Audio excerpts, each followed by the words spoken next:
बिस्मिल्लाहिर्रहमानिर्रहीम। अस्सलाम वालेकुम। मेथड ऑफ फिज़िक्स के आज के इस लेक्चर में हम पावर सीरीज सॉल्यूशन फाइंड करेंगे second order linear differential equation का। उसका हम एल्गोरिदम भी डिस्कस करेंगे और साथ एग्जांपल्स भी सॉल्व करेंगे। Power series solution around ordinary points. If x is equal to x nought is an ordinary point of differential equation. Ordinary point होता है कि हमारा p ऑफ x और q ऑफ x इस पॉइंट पे defined होते हैं। x is equal to x nought इस डिफरेंशियल इक्वेशन का ऑर्डिनरी पॉइंट है। Then it is always possible to find its two independent solutions of the form y is equal to summation n is equal to zero to infinity c N x minus x nought raise power n। यानी जब भी हमारे पास कोई ordinary point होगा, हम उस equation का अगर second order linear differential equation है तो हम उसका पावर सीरीज सॉल्यूशन फाइंड कर सकते हैं और हमारे पास दो लीनियरली इंडिपेंडेंट सॉल्यूशंस आएंगे। The power series will converge for x minus x not mod less than r। यहाँ पे r कोई पॉजिटिव रियल नंबर होगा, यानी हमारे पास ये पावर सीरीज सोल्यूशन जो है ये कन्वर्ज भी करेगा x minus x nought mod less than r के लिए। Steps to find power series solution. Steps discuss करने लगे हैं पावर सीरीज सोल्यूशन फाइंड करने के लिए। स्टेप वन है if p of x and q of x are algebraic functions. Algebraic से मुराद अलजबरी जुमले हैं। Then multiply equation one by LCM. अगर डिनोमिनेटर में कोई फंक्शन एग्जिस्ट करता है तो हम एलसीएम लेंगे और एलसीएम से मल्टीप्लाई करेंगे। If P of x and Q of x involve transcendental function, यानी अगर अलजेब्रिक फंक्शन नहीं है, ट्रांसडेंटल फंक्शन से मुराद लॉगरिथमिक फंक्शन है या ट्रिग्नोमेट्रिक फंक्शन है या एक्सपोनेंशियल फंक्शन है, तो हम उनकी सीरीज़ पुट करेंगे। Replace them by their power series. हमने लॉग की भी सीरीज़ पढ़ी हुई है, एक्सपोनेंशियल की भी सीरीज़ पढ़ी हुई है, साइन कॉज की भी सीरीज़ पढ़ी हुई है। जब इस तरह के हमारे पास फंक्शन आएंगे तो हम सीरीज़ पुट कर देंगे उनकी। The ordinary point x is equal to x nought, और उसमें हम उनकी सीरीज़ भी x is equal to x nought के राउंड ही पुट करेंगे। इसके बाद हम एज्यूम करेंगे y is equal to summation n is equal to zero to infinity c N x minus x nought, यानी जो भी आपका ऑर्डिनरी पॉइंट होगा उसके अराउंड हम पावर सीरीज सोल्यूशन लेट करेंगे। Is power series solution of equation one, यानी जो पिछले पेज में हमने इक्वेशन वन लिखी थी ये उसका सीरीज सोल्यूशन लेट करेंगे। इसके बाद differentiate y twice and substitute in equation one for y Y prime and y double prime, यानी हम y का डबल डेरिवेटिव लेंगे और इक्वेशन वन में y वाई प्राइम और y डबल प्राइम की वैल्यूज पुट करेंगे। वैल्यूज पुट करने के बाद स्टेप फोर है equate coefficients of like term as a power of x, यानी जो x की सेम पावर्स वाले कोफिशिएंट होंगे वो हम इक्वेट करेंगे to find the recurrence relation from which the coefficient C N will be obtained। तो हम एक रेकरेंस रिलेशन फाइंड करेंगे, रिकरियन रिलेशन भी उसको बोलते हैं। तो वो हम फाइंड करने के बाद ये सी एन की वैल्यू फाइंड आउट करेंगे। एक्स नॉट हम पहले ही फाइंड कर चुके होंगे, जस्ट सी एन की वैल्यू हमें फाइंड करनी है। तो उसके लिए हम इक्वेट करेंगे एक्स की पावर्स को, उनके कोफिशिएंट को, और उससे हमें ये सी एन की वैल्यूज़ मिलेंगी। Substitute the values of c n in y is equal to summation N is equal to zero to infinity. यहाँ पे हम सी एन की वैल्यू पुट करेंगे तो हमारे पास रिक्वायर्ड सोल्यूशन आ जाएगा।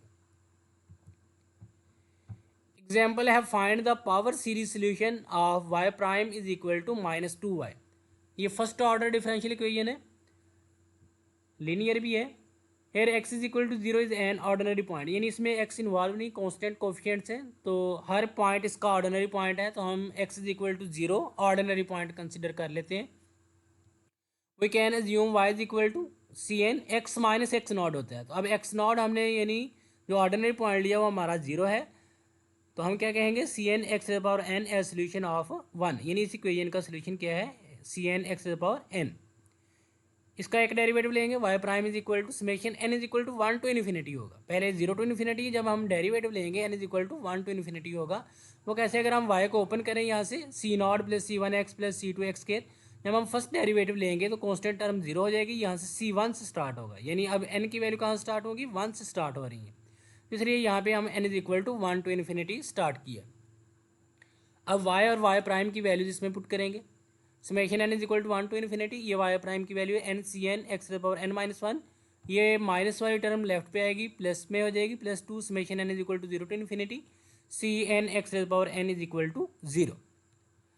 इसके बाद हम समेशन के ये x की जो पावर्स होंगे इनको हमने सेम करना है, यानी यहाँ पे x की पावर n है और यहाँ पे n-1 है, तो हमने हर जगह पे x की पावर n लेकर आनी है। तो अब यहाँ पे n कैसे बनेगा, हम n की जगह n+1 करेंगे, तो replace n by n+1 in first summation, यानी फर्स्ट समेशन में जिस करेंगे इसको एज इट इज़ रहने देंगे, तो इसमें हम n की जगह n+1 करेंगे। जब यहाँ पे करेंगे n की जगह n+1 तो n is equal to 0 to infinity हो जाएगा, यहाँ n की जगह n+1 cn+1 हो जाएगा, x रेज़ पावर n, ये एज इट इज़ लिखा जाएगा। इसके बाद हमने समेशन के स्टार्टिंग इंडेक्स सेम करने हैं, यानी ये भी 0 स्टार्ट हो रहा है और ये भी 0 स्टार्ट हो रहा है। अगर इनमें से कोई एक, सपोज ये 1 से स्टार्ट हो रहा था, हम इसकी एक टर्म ओपन कर लेते, फिर ये भी 1 से स्टार्ट होता। तो अब यहाँ पे दोनों 0 से स्टार्ट हो रहे हैं, तो हम यहाँ से समेशन जो है ये कॉमन ले सकते हैं। Summation n is equal to 0 to infinity common ले लिया, यहाँ से बचा n+1 cn+1 plus 2 cn x power n is equal to 0। अब हमारे पास x की पावर n का, इसका हम कोफिशिएंट इक्वेट करेंगे, इसका कोफिशिएंट क्या होगा, n+1 cn+1 plus 2 cn is equal to 0। तो यहाँ से cn+1 की वैल्यू हमारे पास -2 cn ओवर n+1 आ गई। अब समेशन हमारा कहाँ स्टार्ट हो रहा है, 0 से, तो हम n की वैल्यूज यहाँ पे, ये हमारे पास ये रेफरेंस रिलेशन आ गया, इसे हम cn यानी c1 c2 c3 value find out करेंगे। n की जगह 0 लिखेंगे, c1 बनेगा -2 c0 ओवर, n की जगह 0 लिखा 1, ये -2 c0, यानी इसकी वैल्यू c0 में आएगी, c0 की वैल्यू अननोन है। n की जगह 1 पुट करेंगे, यहाँ पे c2 बनेगा, यहाँ पे -2 c1 ओवर 1+1, ये c1 की वैल्यू अभी हमने फाइंड आउट की -2 c0 थी, वो यहाँ पे लिख दी। इसको हम लिख सकते हैं ये माइनस माइनस प्लस, या -1 स्केयर लिख लिया, और ये एक 2 कैंसिल हो जाएगा, 2 c0 आएगा। इसके बाद n की जगह 2 पुट करेंगे, c3 -2 c2 ओवर 2+1, तो ये c2 की भी हमने वैल्यू फाइंड आउट की, -1 स्केयर 2 c0 ओवर 3, तो हमने यहाँ पे वो भी वैल्यू पुट कर दी। तो यहाँ पे हमारे पास 2.2 -1 क्यूब ओवर 3, ये c0 बना। c3 की वैल्यू हमारे पास ये है। इस तरह c4 की वैल्यू -2 c3 ओवर 3+1, ये -2 इंटू c3 की वैल्यू -1 क्यूब 2.2 ओवर 3 c0, ये 4, ये वाली टर्म बनी। c4 की वैल्यू क्या बनी, -1 रेज़ पावर 4 2.2 c0 ओवर 4.3। अब ये हमने कोफिशिएंट्स की वैल्यू फाइंड आउट कर ली, अब हम इसमें पुट करेंगे। समेशन को ओपन किया, c0 plus c1x plus c2x square plus c3x cube plus so on, c0 as it is, ये c1 की वैल्यू थी -2 c0 प्लस c2 की वैल्यू थी 2 c0, इसकी वैल्यू -4/3 c0 बनती है, इसकी वैल्यू 8 यानी 2.2 था ओवर 4.3, 8 ओवर 4.3, ये c0 x4 plus so on. यहाँ से c0 कॉमन हो सकता है, 1 -2x plus 2x square -4x³ plus 8 over 4.3 x4 plus so on. c0 plus 1 plus -2x, इसको हम लिख सकते हैं 2 से डिवाइड भी कर दिया और 2 से मल्टीप्लाई भी कर दिया, तो यहाँ से 2x का स्क्वायर बन जाएगा, और जो डिनोमिनेटर में 2 था, 2 को हम 2 फैक्टोरियल भी लिख सकते हैं। इस तरह इसको भी 2 से मल्टीप्लाई किया और डिवाइड भी किया, 2 से मल्टीप्लाई करेंगे 8 बनेगा, 8 को हम 2 का क्यूब लिख सकते हैं, तो -2 का क्यूब लिख लिया, यहाँ पे प्लस लिख दिया, और डिनोमिनेटर में 2 से जो डिवाइड किया था वो 3.2, वो 3 फैक्टोरियल बन गया। इस तरह इसको भी हमने 2 से मल्टीप्लाई किया 16, उसको 2 rays power 4 x raise power 4 के साथ मिला दिया, -2x रेज़ पावर 4 ओवर ये 4.3 जो 2 पे डिवाइड किया वो 4 फैक्टोरियल बन गया। ये हमारे पास 1 plus x square over 2 factorial plus x cube by 3 factorial plus x4/4 factorial, यानी एक्सपोनेंशियल की सीरीज बन रही है, लेकिन x की जगह क्या आ रहा है यहाँ पे -2x, इसको हम लिखते हैं y equal to c0 exponential -2x। तो ये हमारे पास first order linear differential equation थी, तो इसका हमारे पास एक सोल्यूशन होगा। जब second order linear differential equation होगी, जब डबल डेरिवेटिव होगा, तो उसके हमारे पास 2 लीनियरली इंडिपेंडेंट सोल्यूशन आएंगे। नेक्स्ट एग्जाम्पल है, find the power series solution of y double prime minus X Y prime minus Y is equal to 0 around ordinary point x is equal to 0, यानी हमें ordinary point given है कि इसके around हमने find out करना है। हम देख सकते हैं ये पी ऑफ एक्स, इसमें x है, तो x इज इक्वल टू 0 पे वो डिफाइन है, यानी अनडिफाइन नहीं होता, तो x इज इक्वल टू 0 उसका ऑर्डिनरी पॉइंट है। As x is equal to 0 is the ordinary point, so we can assume y is equal to summation n is equal to 0 to infinity cn x minus x not होता है, तो x not की value यहाँ पे 0 है, तो हम x raise power n लिखेंगे एज सोल्यूशन ऑफ 1। इसका फर्स्ट डेरिवेटिव लिया, summation N is equal to 1 to infinity n c N x to the power N minus 1। यानी जब हम डेरिवेटिव लेते हैं जो फर्स्ट कांस्टेंट टर्म होती है, यानी इसको जब हम ओपन करते हैं C not plus C one X इस तरह आती है, जो फर्स्ट कांस्टेंट टर्म होती है वो जीरो हो जाती है, इसलिए हमारा समेशन फिर 1 से स्टार्ट होता है।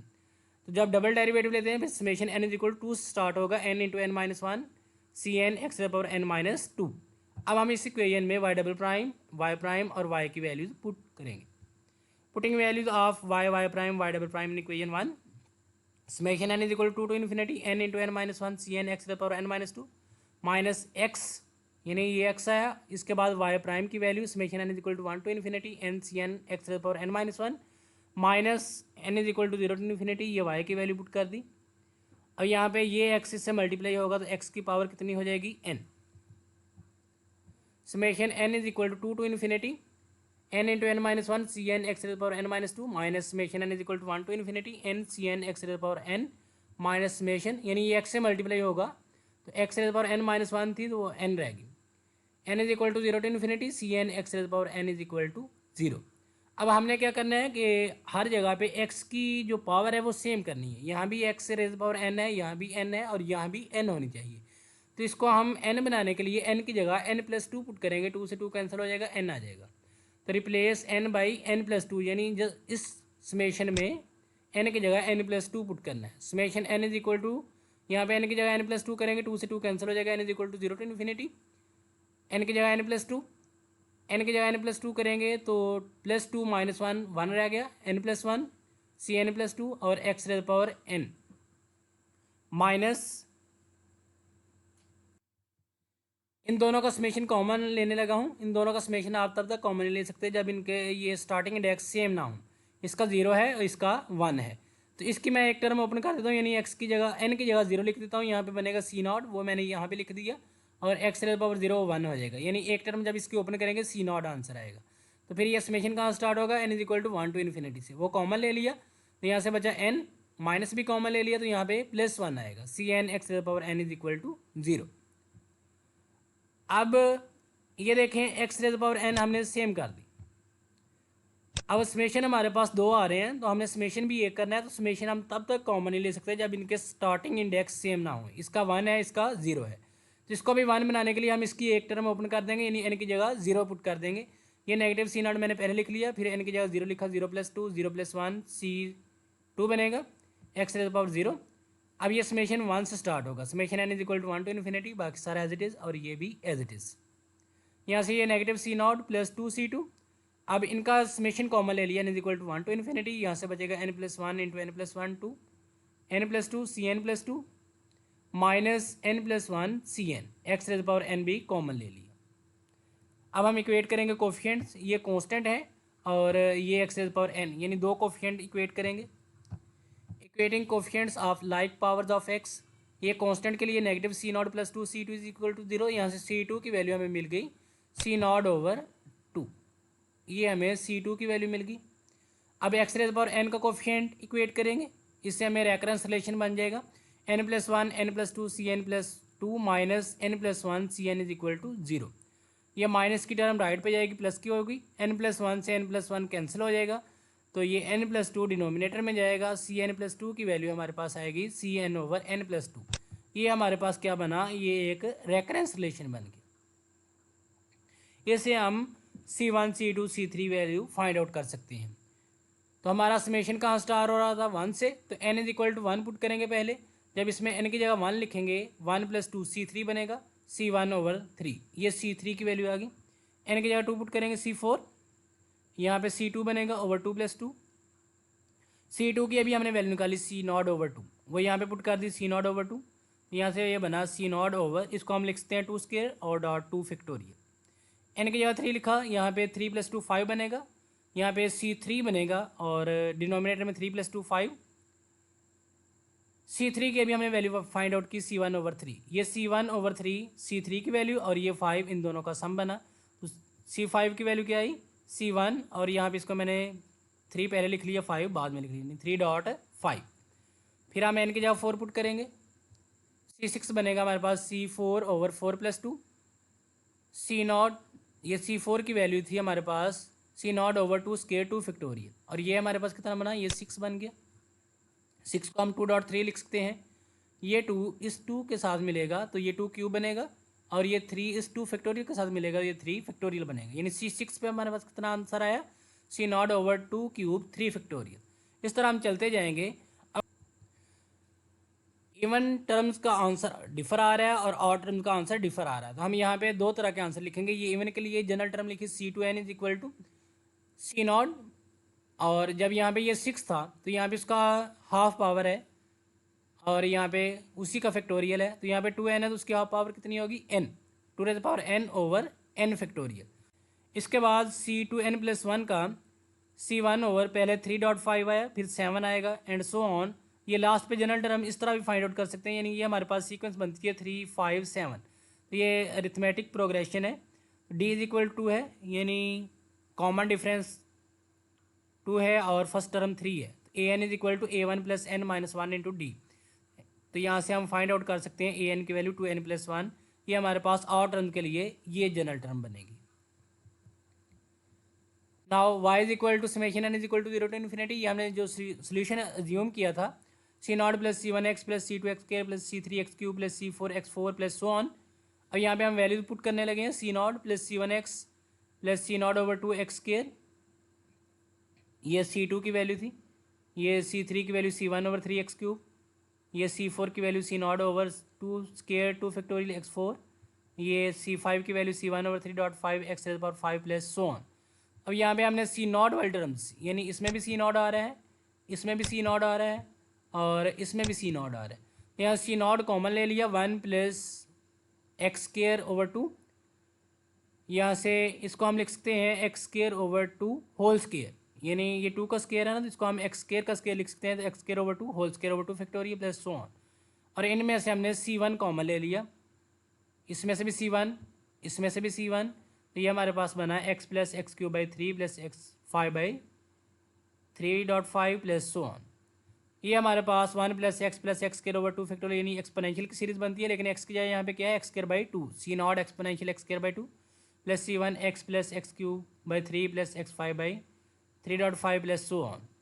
इसको भी हम समेशन की फॉर्म में लिख सकते हैं, समेशन n = 0 to infinity। यानी ऊपर कौन सी पावर आ रही हैं, जस्ट ऑड पावर्स आ रही हैं, तो 2n+1, और इनकी पहले क्या 1.3, फिर 3.5, फिर 3.5.7, इस तरह सो ऑन। nth टर्म पे क्या आएगा, 3.5.7। अभी हमने nth टर्म फाइंड भी की थी, 2n+1 आएगा। This implies y = C0y1 + C1y2, where y1 = exponential x²/2 और y2 = summation n = 0 to infinity। यानी इस तरह भी हम सोल्यूशन को लिख सकते हैं। y1 की वैल्यू ये है हमारे पास और y2 की वैल्यू ये है। y1 और y2 क्या है, ये दो लीनियरली इंडिपेंडेंट सोल्यूशन है हमारे पास। इसको अल्टरनेटिव भी सोल्यूशन को हम लिख सकते हैं जब हमें जनरल टर्म, यानी जो रेफरेंस रिलेशन से Cn की वैल्यू अगर हम फाइंड आउट कर लेते हैं और ये इवन के लिए अलग अलग, तो हम यहाँ से डायरेक्ट भी वैल्यूज फाइंड आउट कर सकते हैं। अब ये देखें, y = n to 0 to infinity Cn x⁴n = यहाँ पे x⁴n आना था, समेशन n = 0 to infinity, यानी इवन टर्म्स अलग कर लें, C2n x⁴n, और ऑड टर्म्स अलग कर लें, क्योंकि हमारे पास दो कोफिशिएंट बने हैं, एक इवन टर्म के लिए और एक ऑड टर्म के लिए। तो ऑड टर्म के लिए भी डायरेक्ट इसका आंसर पुट कर दें और ये इवन टर्म के लिए भी डायरेक्ट इसका आंसर पुट कर दें। ये इवन का है और ये ऑड का है, तो ये हमारे पास वही सोल्यूशन आएगा। फिर से इसको हम फिर से y = C0y1 + C1y2, where y1 = exponential x²/2, y2 = summation n = 0 to infinity x⁴n + 1 over 3.5.7 + so on to n + 1। ये हमारे पास दो लीनियरली इंडिपेंडेंट सोल्यूशंस होंगे।